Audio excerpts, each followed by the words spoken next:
क्या आपने कभी सोचा था कि एक दौर ऐसा आएगा जब आतंकवाद की फैक्ट्री चलाने वाला देश पानी की एक एक बूंद के लिए मोहताज हो जाएगा और दुनिया भर के मंचों पर जाकर गिड़गिड़ाएगा? जी हां, आज ठीक यही हो रहा है। भारत के एक बेहद कड़े और रणनीतिक फैसले ने पाकिस्तान की रातों की नींद और दिन का चैन पूरी तरह से छीन लिया है। हालत यह है कि पाकिस्तान के प्रधानमंत्री शहबाज शरीफ और उनके आका यानी सेना प्रमुख जनरल आसिम मुनीर भारत के इन नए और आक्रामक तेवरों से बुरी तरह डरे हुए हैं। संयुक्त राष्ट्र से लेकर जिनेवा तक पाकिस्तान जहां भी कश्मीर का पुराना राग अलापने जाता है, भारत उसे एक ही फ्रेम में ऐसा करारा जवाब देता है कि पूरी दुनिया के सामने उसकी बोलती बंद हो जाती है। भारत का दो टूक बयान बिल्कुल साफ है, जब तक सीमा पार आतंकवाद बंद नहीं होगा तब तक ना तो पानी का लाभ मिलेगा और ना ही अंतर्राष्ट्रीय मंचों पर पाकिस्तान की कोई बात सुनी जाएगी। चलिए इस पूरी कूटनीतिक सर्जिकल स्ट्राइक की इनसाइड स्टोरी को जरा तफसील से समझते हैं और देखते हैं कि कैसे 1960 की सिंधु जल संधि अब पाकिस्तान के गले की फांस बन गई है। अप्रैल 2025 का पहलगाम हमला और भारत का एक्शन, इस पूरी कहानी का सीक्वेंस समझना बहुत जरूरी है। पूरा विवाद पानी को लेकर तब अपने चरम पर पहुंचा जब अप्रैल 2025 में जम्मू कश्मीर के पहलगाम में एक बेहद कायरतापूर्ण आतंकी हमला हुआ। इस सीमा पार आतंकी हमले में 26 मासूम लोगों की जान चली गई। इसके बाद भारत ने अपने रणनीति में एक बड़ा बदलाव किया। हमेशा शांति की बात करने वाले भारत ने साफ कर दिया कि पानी और आतंकवाद एक साथ नहीं बह सकते। भारत ने तुरंत एक्शन लेते हुए 1960 की सिंधु जल संधि को अस्थायी रूप से निलंबित कर दिया। नई दिल्ली का संदेश बिल्कुल स्पष्ट था, जब तक पाकिस्तान पूरी तरह और विश्वसनीय तरीके से आतंकवाद के ढांचे को नष्ट नहीं करता, तब तक भारत इस संधि के तहत अपनी कोई भी जिम्मेदारी निभाने के लिए बाध्य नहीं है। भारत ने कोर्ट ऑफ ऑर्बिटेशन यानी COA के तथाकथित अवार्ड को भी ये कहकर कूड़ेदान में डाल दिया कि ये एक अवैध रूप से गठित ट्रिब्यूनल है और इसकी कोई कानूनी वैधता नहीं है। जिनेवा में भारत की दहाड़, सिंधु जल समझौता अब आउटडेटेड है। जून 2026 में जिनेवा स्थित संयुक्त राष्ट्र मानवाधिकार परिषद के 62वें सत्र में जब पाकिस्तान ने अपनी पुरानी आदत के अनुसार फिर से कश्मीर और पानी का मुद्दा उठाने की कोशिश की, तो भारत ने उसे दिन में तारे दिखा दिए। भारत की फर्स्ट सेक्रेटरी अनुपमा सिंह ने राइट ऑफ रिप्लाई का इस्तेमाल करते हुए पाकिस्तान के चिथड़े उड़ा दिए। अनुपमा सिंह ने कहा कि यह बिल्कुल तर्कहीन है कि एक ऐसा देश जो आतंकवाद को अपनी सरकारी नीति के हथियार के रूप में एक्सपोर्ट करता है, वो दोस्ती और सद्भावना पर टिके समझौते की विशेषाधिकार की मांग करता है। भारत ने स्पष्ट किया कि 66 साल पुरानी ये संधि अब आउटडेटेड हो चुकी है। ये आज की सुरक्षा और भू राजनीतिक वास्तविकताओं से बिल्कुल मेल नहीं खाती। भारत ने पूरी दुनिया को समझा दिया कि कोई भी तकनीकी व्यवस्था या संधि समय के साथ हमेशा के लिए पत्थर की लकीर नहीं हो सकती। बौखलाहट में युद्ध की गीदड़ भभकी देता हुआ पाकिस्तान, भारत के एक बूंद पानी नहीं जाने देंगे वाले स्पष्ट सिग्नल के बाद पाकिस्तान में हाहाकार मचा हुआ है। पाकिस्तान की कृषि, पीने का पानी और बिजली उत्पादन का एक बहुत बड़ा हिस्सा सिंधु बेसिन की पश्चिमी नदियों पर निर्भर है।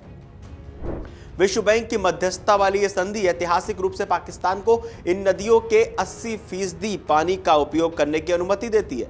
अब जब भारत ने पानी का नल कसना शुरू कर दिया है, तो पाकिस्तान को अपने खेतों के सूखने और खाद्य सुरक्षा के पूरी तरह से खत्म होने का डर सताने लगा है। इसी खौफ और बौखलाहट में पाकिस्तान के रक्षा मंत्री ख्वाजा आसिफ ने भारत को युद्ध की गीदड़ भभकी दे डाली। उन्होंने एक टीवी चैनल पर छाती पीटते हुए कहा कि जिस पल हमें लगेगा कि हमारी राष्ट्रीय सुरक्षा और पानी हमारी राष्ट्रीय सुरक्षा का हिस्सा है, खतरे में है, हम भारत के खिलाफ युद्ध करेंगे, पक्का। उन्होंने भारत पर चिनाब नदी के बहाव में हेरफेर करने और पानी को हथियार बनाने का बेबुनियाद आरोप लगाया। लेकिन उनकी ये धमकी तब हवा हवाई हो गई जब उन्होंने खुद ये कबूल कर लिया कि पाकिस्तान के पास पिछले 1 साल से नदियों के डेटा और वहां हो रहे भारत के काम की कोई ताजा जानकारी नहीं है। असल में पाकिस्तान अपने जल प्रबंधन में पूरी तरह नाकाम हो चुका है। सिंध और बलूचिस्तान जैसे इलाकों में 1/3 आबादी पानी के गंभीर संकट से जूझ रही है और पाकिस्तानी हुक्मरान अपनी इस नाकामी का ठीकरा भारत के सिर फोड़ना चाहते हैं। खुद के ही घर में आग लगी हुई है। पीओके का असली सच और भारत का पलटवार। भारत ने पाकिस्तान की युद्ध की धमकियों का सिर्फ जवाब ही नहीं दिया है, बल्कि उसकी दुखती रग पर जोरदार प्रहार भी किया है। भारत ने कहा कि पाकिस्तान की हालत इस वक्त बेहद खस्ता है और वो अपनी घरेलू नाकामियों, आर्थिक संकट और सेना सरकार की गिरती साख को छिपाने के लिए ये सारा तमाशा कर रहा है।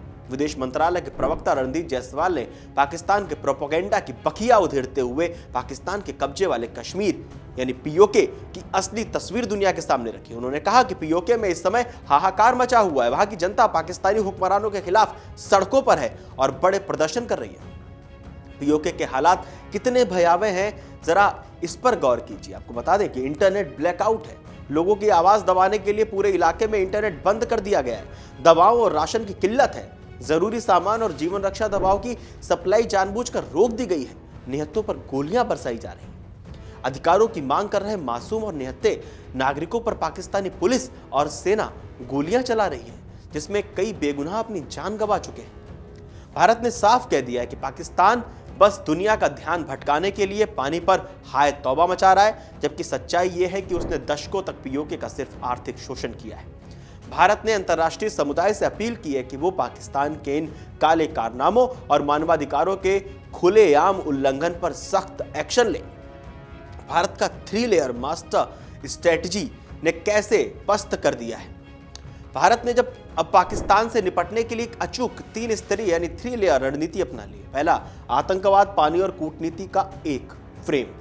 भारत ने नया नियम तय किया है कि आतंकवाद के रहते किसी भी तरह की गुडविल की उम्मीद करना बेईमानी है। नॉन काइनेटिक प्रेशर टूल के रूप में पानी का यह इस्तेमाल पाकिस्तान की कमर तोड़ने के लिए काफी है। यूएन मंच पर नैरेटिव वॉर की जीत, यूएन जनरल असेंबली हो या यूएनएचआरसी, भारत के स्थायी प्रतिनिधि हर जगह पाकिस्तान के झूठ व दुष्प्रचार फैलाने के एजेंडे प्रोपेगेंडे को बेनकाब कर रहे हैं। भारत ने साफ संदेश दिया है कि जम्मू कश्मीर भारत का आंतरिक मामला है, था, है और रहेगा। लीगल और इंफ्रास्ट्रक्चर पोजिशनिंग। एक तरफ भारत अंतर्राष्ट्रीय कानूनी मंचों पर पाकिस्तान की याचिकाओं को सिरे से खारिज कर रहा है, वहीं दूसरी तरफ ग्राउंड पर अपने हाइड्रो प्रोजेक्ट्स जैसे चिनाब डायवर्जन प्रोजेक्ट का काम बहुत तेजी से पूरा कर रहा है। भारत अपने हिस्से का ज्यादा से ज्यादा पानी इस्तेमाल करने की क्षमता विकसित कर रहा है। आगे क्या हो सकता है? दरअसल मौजूदा हालात और भारत के सख्त रुख को देखकर यह बिल्कुल साफ है कि नई दिल्ली फिलहाल इस पुरानी सिंधु जल संधि को बहाल करने के किसी मूड में नहीं है। पाकिस्तान चाहे यूएन में जाए या विश्व बैंक के सामने अपना ह्यूमैनिटेरियन क्राइसिस का रोना रोए, भारत की शर्त अटल है, पहले आतंकवाद खत्म करो फिर बात होगी। आप लोगों को क्या लगता है? आप कमेंट बॉक्स में जरूर बताएं। देश और दुनिया की तमाम बड़ी खबरें जानने के लिए आप जुड़े रहिए amarujala.com के साथ।